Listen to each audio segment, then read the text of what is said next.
Jó napot kívánok! Szeretettel köszöntjük Tatabányán az Orosháza férfi kézilabda csapatát és vezetőit. Köszöntjük csapatunkat, játékvezetőket, tisztelt szurkolókat.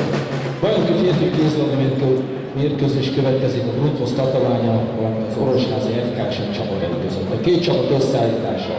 Vendégcsapat, 3-as Szejtű László, 4-es Ralid László, 5-ös Nezevics Márkó, 6-os Berta Gábor, 9-es Morva Zoltán, 10-es Cemas Matevs, 12-es Ivanisevics Tibor, 14-es Milovics Igor, 15-ös Varsandán Áron, 16-os Miklós Gergő, 18-as Németh Gábor, 22-es Mazics Milán, 25-ös Pásztor Máté, 32-es Benis Bence, 44-es Németh László, és 99-es Tárkányi Bence.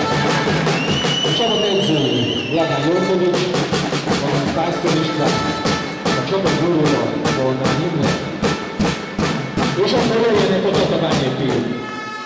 4-es Pásztor Ákos, 5-ös Ivo Diaz,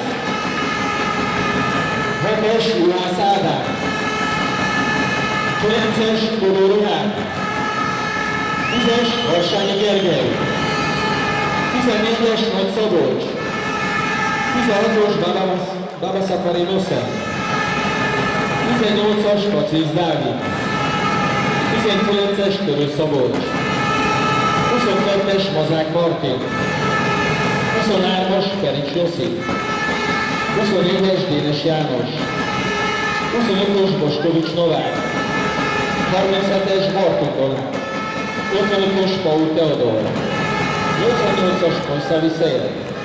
A csapat edzői Matics Vladán, valamint Simoni Jakab, a mérkőzés orvosa dr. Csőkör Zoltán, a csapat gurúja Radnai Robesz.